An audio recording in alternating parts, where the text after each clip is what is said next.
Hey everyone, thanks for joining me. It's Jason Mattis with Buffalo Down. That's right, we do these every Sunday night at 8:30 p.m. Eastern Time where we break down the Bills' most recent game. Today's was obviously against the Dolphins, a 31-28 victory for your Buffalo Bills.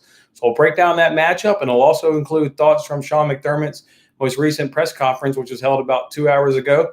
Let me remind you guys, though, that over at buffalodown.com, you can find my articles, as well as all the other great writers over there at buffalodown.com in the description here of this video or my most recent articles, and also a link to the website as a whole. And again, the website is Buffalo Bills 365, 7 days a week. So go ahead and check that out. As a reminder, I've also got the comments section up. So as we kind of flow through talking about this game, I'll re-pop into the comment section, see what you guys are saying, and shout out some of the most interesting things that you guys are talking about. But let's dive right on into it. Again, the Buffalo Bills won the game today, 31-28. Buffalo Bills are starting to have a lot of success against the Miami Dolphins here under Sean McDermott. They're now 6-1 under McDermott, and Josh Allen himself is 4-1, and that's where it's all got to start for this conversation as the franchise quarterback that the Buffalo Bills are grooming and developing. An absolute monster day he had. He went 24 for 35, which is 69% completion status, 417 yards, 4 touchdowns, no turnovers, just an absolute monster of a day. We talked about it on last week's recap show about how Josh Allen was the first quarterback since 2016, week 16, to have a 300-yard passing game. Well, he backed it up with another one. Like I said, 417 yards. And it wasn't like the game plan was all passing. They still were able to get 111 yards on the ground. So just a really, really great day here by Josh Allen. And it's so impressive. I'm sure you guys have seen this tweet that was kind of going around Twitter after the game, but it's just such an impressive stat. I just got to mention it again. After 2 weeks of the NFL season, there have been, now 4 quarterbacks, 3 other quarterbacks that have thrown for over 700 yards, have thrown for over 6 touchdowns, and have 0 interceptions in the first 2 weeks of the NFL. That's right. Josh Allen is now in the company of Tom Brady, Peyton Manning, and Patrick Mahomes. You can add Josh Allen to the list of those fantastic, soon-to-be probably Hall of Fame quarterbacks. I'm telling you right now, they're grooming this guy as a franchise. He seems like he's taken the steps so far this season. You're going to hear tomorrow, based on that right there with the company that Josh Allen has joined so far after 2 weeks of this NFL season, you're going to hear him getting some MVP, conversations tomorrow. People are going to be talking about him moving up that MVP conversation. It's rightfully so. 700 yards after 2 weeks. 417 yards, 4 touchdowns, no interceptions. Just an absolute monster day. You've got to credit Josh Allen. You've got to credit Brian Daboll. You've got to credit the entire offense for getting it done. And you know what? Stephon Diggs is the game changer that this offense needs. He is getting open with such ease. Nobody can really cover this guy. Catches 8 balls for 153 yards, 19 average on 13 targets.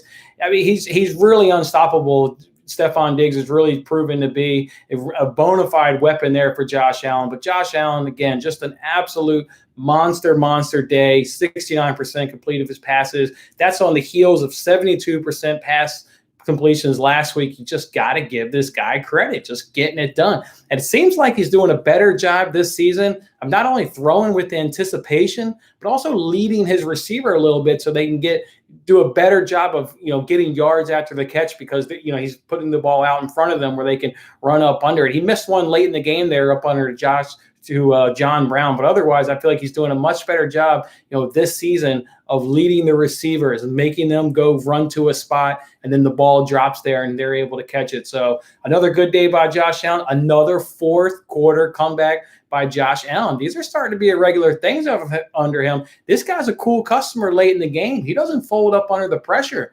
Some quarterbacks can't handle the moment when the light gets bright in the 4th quarter. Josh Allen, time and again, is delivering wins for this team in the 4th quarter. Again, just an absolute monster day.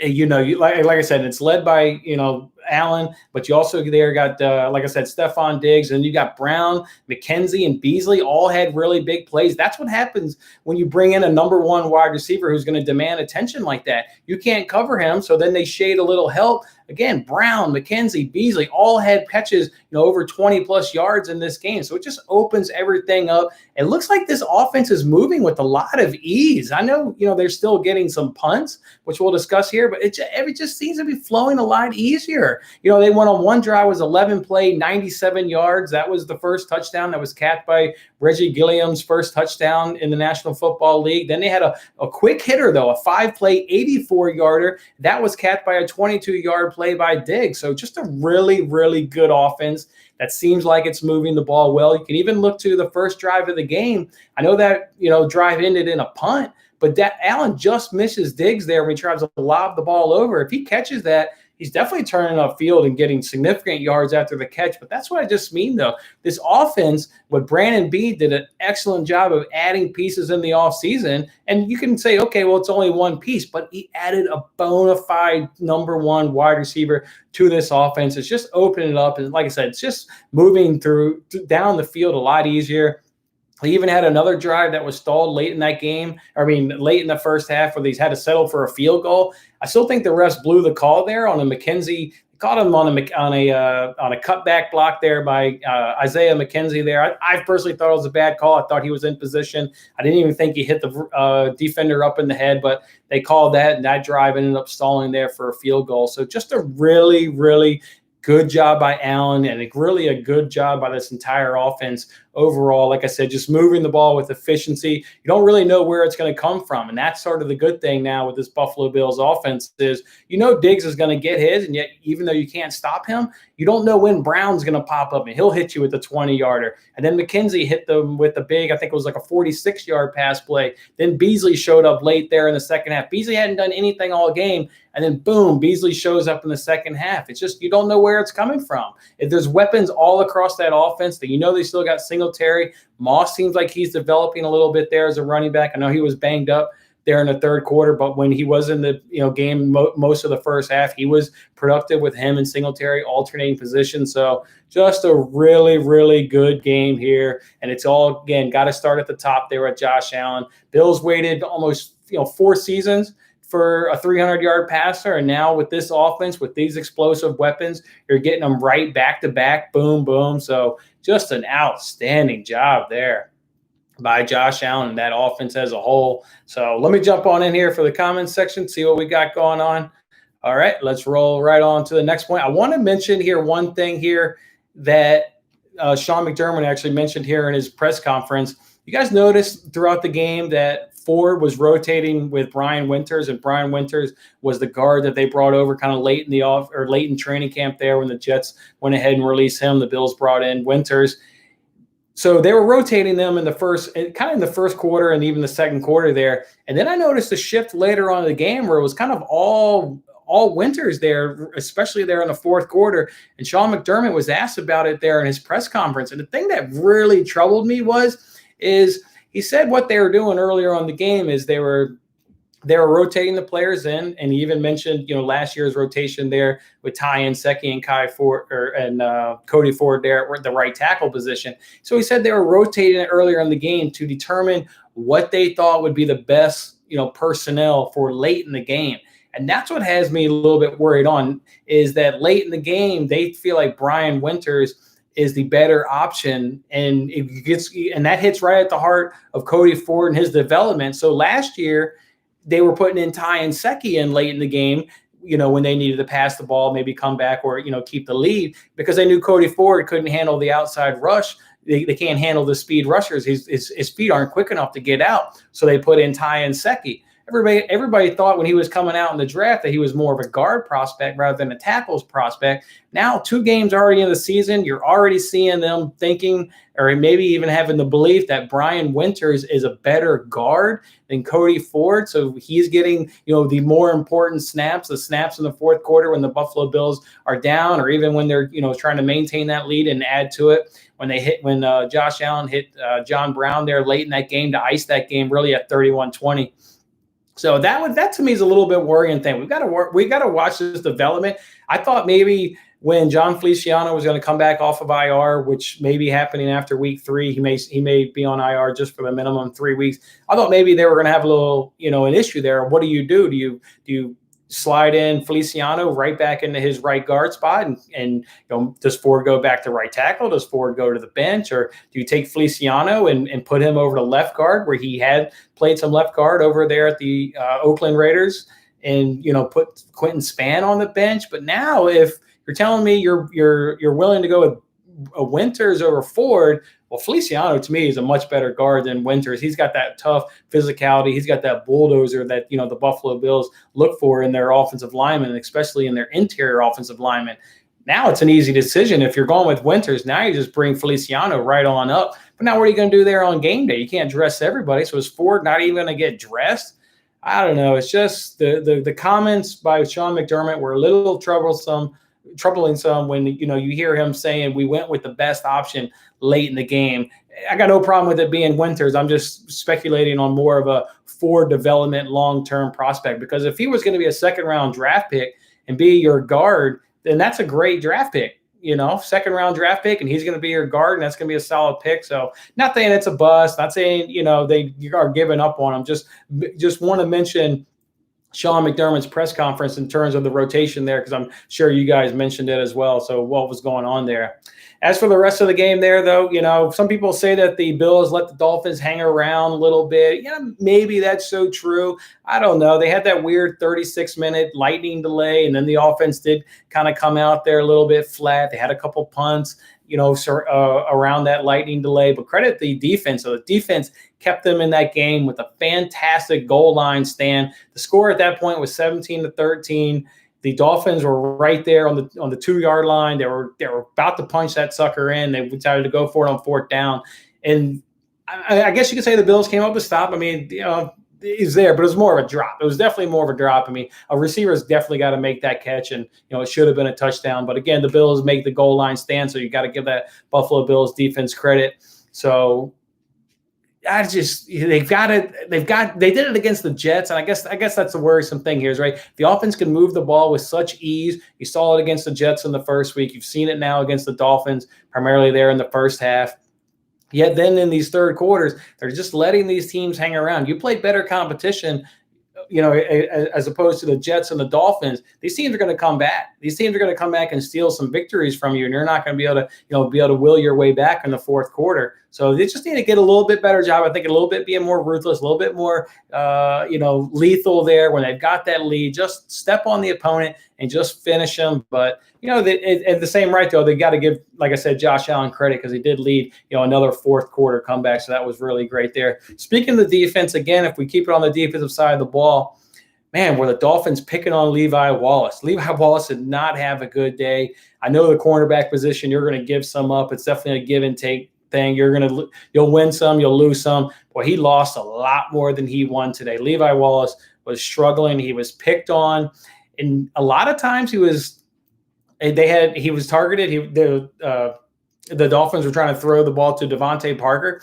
I question actually the Buffalo Bills not putting Tre'Davious White primarily on Devontae Parker. You're going to pay Tre'Davious White all this money. He's an elite corner in the NFL. I'd like to see Tre'Davious White shadow Devontae Parker there. Maybe that helps out Levi Wallace if he has to then cover Williams, who is a young receiver in his own right, much like a young corner, and Levi Wallace. And maybe that will give Levi Wallace more of an advantage there to win more than what he loses. But they didn't. They seem to ride it out. White stays on his side, Wallace on his side, and Wallace just got completely picked on. So that's going to be something you have to watch on, because that's why late in the season, they were kind of rotating Levi Wallace. Well, in the offseason, they brought in Josh Norman. Well, Josh Norman's on the IR for 3 weeks. We don't know if he's going to come back in week 4. He's got that hamstring injury. You never know how those soft tissue injuries play out. So that's going to be something to watch on, because that's on tape now. It was a little bit on tape last year. But in this young season, when the Buffalo Bills could prepare for the Rams next week, the Rams have only got 2 games to watch. And one of these 2 games that they watch, they're going to absolutely see Levi Wallace get picked on here against the Dolphins, and the Dolphins go out and target them. And the Rams have much better wide receivers than this Dolphins team does, in Woods and Kupp. So Levi Wallace they're going to have to come up with a strategy. If they come out with the same kind of strategy next week of leaving Wallace alone and not really giving him some help, it could get real bad there, because the Rams have 2 really good wide receivers there to attack Levi Wallace with. So that's something that they're going to have to keep an eye on. Keeping it there on the defensive side of the ball, let me first see if we have any comments. All right, we do not. Let's keep it on rolling. Keep it there on the defensive side of the ball. Well, you got to give a lot of credit there to Terrell Dotson. He had an absolutely fantastic game. Was Sean McDermott, mentioned him in his press conference, how impressed he was. This was a guy who spent all of last season on the practice squad, so he got no game action. And then this season in game one, he was only really used as a special teamer until Edmonds was hurt late on that game. So obviously this was really his first real true game experience. And Terrell Dotson played absolutely fantastic there in that middle of that Bills defense. Almost came up with an absolute beauty of an interception. He just couldn't quite haul it in. He stretched out really well. I believe it was in front of a tight end. It may have been Gesicki that he jumped in front of to try and pick that pass off. But either way, he stretched out beautifully, got the deflection, just couldn't quite haul it in. But just a really nice overall, really strong game from Dotson. And that game shows that, okay, so maybe Edmonds is out maybe for another week. I think the Bills will feel like from the middle linebacker position that that Dotson can hold it down. Now, as opposed to the other linebacker position where Klein had to step in from Milano made him a lot of money in today's game. He put a lot of money in his pocket, and he didn't even play a snap.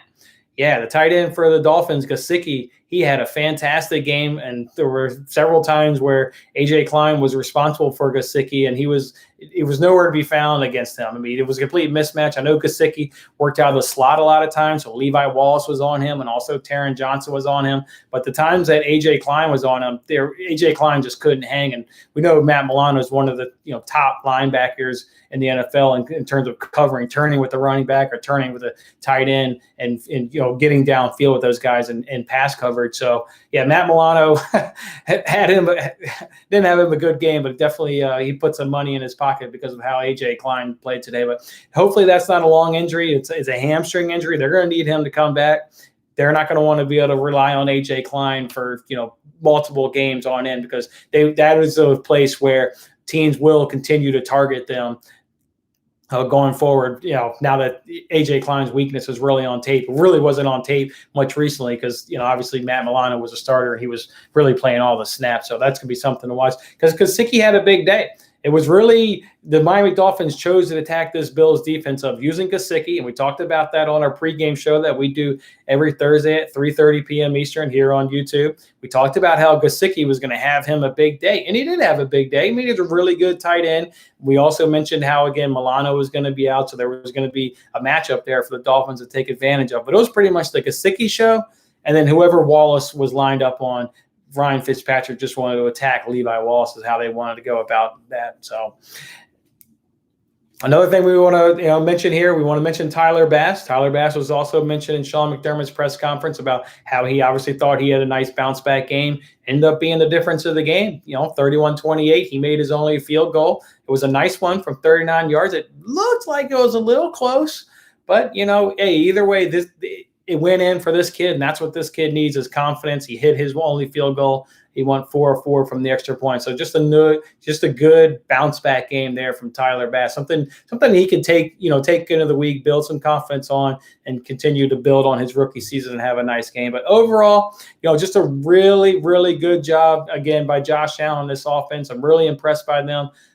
You're gonna see Josh Allen will be mentioned in MVP conversations this week. Stephon Diggs has just completely changed that offense, made it easier on everybody. Josh Allen, again, a monster today. The only thing there was one major thing I didn't like about Josh Allen today. It's something you don't like about him, but it is who he is as a player, and it's his running ability. But man, I believe it was in the second quarter, about midway, maybe late in that second quarter, he went on a scramble. Nothing was open there for the pass, so he scrambled away from it. And then he decided to take on the first linebacker was Kyle Van Noy. He did what Josh Allen does, uses his strength, forced him off of him. Then some other Dolphins player tried to tackle him. He shook off that tackle, and then he eventually, got tackled and ran out of bounds there, right on the edge. Ran out of bounds there. But I just don't like that. I just don't like him making that scramble. I don't want to take the ball out of Josh Allen's hands, in terms of from his legs standpoint. But he cannot be going at big linebackers. And then I believe the second player was also a big linebacker, just on his body size. He can't be doing it. He will be getting concussions. He will be getting injured, and he needs needs to understand, a 300-yard passing game last week, a 417-yard passing game today, 4 TDs, no turnovers. He needs to understand his value to this football team. He needs to understand that he is this franchise. The offense is going to go, as far as he's going to take it. And if he's on the sideline nursing an injury for, some multiple weeks because he decides to, get out of some pressure and scramble and take on these plays, it's not sustainable. He's just not going to make it through an entire NFL season. And I know Josh Allen, again, he's super tough. You love that physicality. You don't want to take that out of him, but he's got to learn that that's not the situation to run. There's plenty of other opportunities where him running is really, really good. He had a nice scramble earlier on in the game. I think it was about 25-yard scramble. He eluded the pressure and got up out of there and got a nice game using his legs. That's when it's nice. And he slid at the end of that play. He got his 15, 20 yards, 25 yards, and then he got down and he slid. He didn't see a cornerback and try to run into him and barrel ahead for another 2 yards. That's basically what he's trying to do when he takes on Kyle Van Noy.